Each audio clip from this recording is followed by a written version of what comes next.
I'm not the biggest fan of remakes because more often than not, they just take a good movie and deliver a lazy, slightly updated copy-paste. However, in the case of the miniseries It, I always felt there was room for improvement. A lot of room for improvement. Tim Curry's version of Pennywise was outstanding, but much of the rest of the series was not up to the bar that he had set. So a while ago they announced the It remake. Well, to be fair, it's really more of a readaptation as they're going back to the book rather than back to the miniseries, which is also what they said about Carrie, but we all know how that turned out. I have to admit I was fairly lukewarm on the whole thing.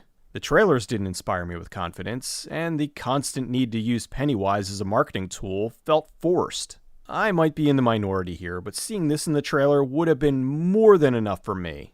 Instead, though, here he is! Get a good look at him! I've been hearing from a few sources I follow who are lucky enough to see this sort of thing early, and they loved it. That got my hopes up that It may finally get the adaptation it deserves, and not be a monumental letdown like The Dark Tower.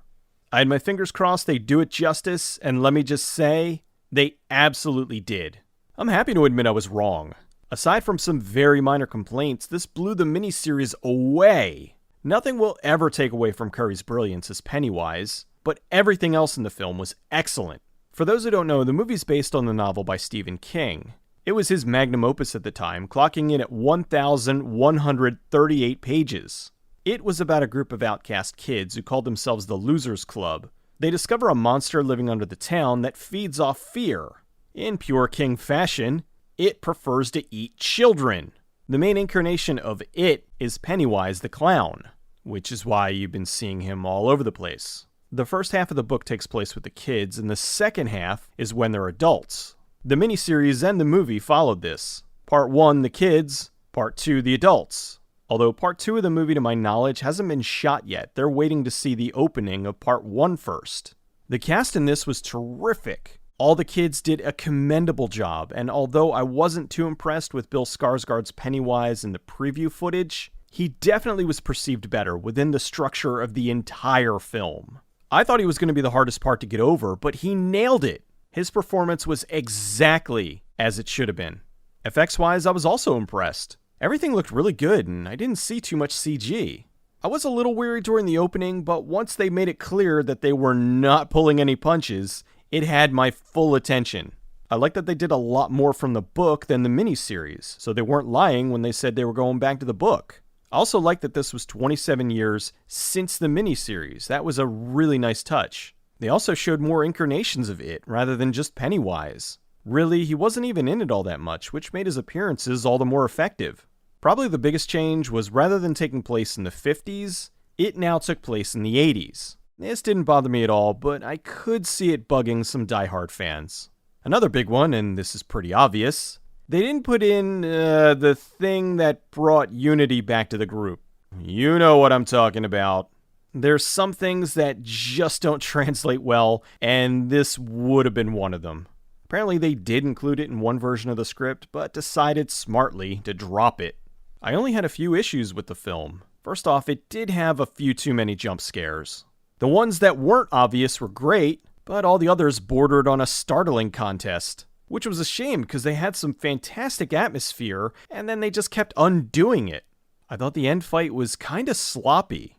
The whole film was shot so well, and then the climactic fight between the kids and Pennywise turned into a Paul Greengrass production. Okay, maybe not that bad, but it just felt off from the rest. Aside from that, there was a scene with Pennywise that was supposed to be scary, but ended up being silly. I don't know, if you're afraid of clowns, it might have been terrifying, but I was holding in laughter. Overall, though, it was effectively creepy. I was never really scared, but I was definitely creeped out more than I expected. They had some great tension, but insisted on deflating it with needless jump scares. Still, was way better than the vast majority of mainstream horror these days. It was a welcome surprise. It was exactly what a readaptation should be. They accentuated the good, added more from the book, and learned what not to do from the previous attempt. The chemistry between the kids was perfect, and in a way, I'm sad they won't be back for part 2. Their camaraderie was endearing, and it felt like, in a way, an R-rated version of the Goonies. I love that they didn't mess around and went full on with the R rating in this. For as visceral as King's books usually are, it always stings when they're neutered. Pennywise was handled better than I ever expected. I was so sick of seeing them plastered all over. I was sure they were going to blow it. As I said, though, I'm happy I was wrong. Skarsgård should be commended. I'm sure it was no small feat trying to follow up Curry. Can I also talk about how great the movie looked? I didn't know until afterwards, but this only cost $35 million. While I was watching it, I assumed it was at least triple that. I think studios need to take a look at this and realize that maybe paying an actor $90 million to be in your movie is no longer such a great idea. It deserves every bit of praise it's getting. After Carrie, Cell, and Dark Tower, it's about time we had another solid King adaptation. Not only a great horror film, but one of the best adaptations of King's works.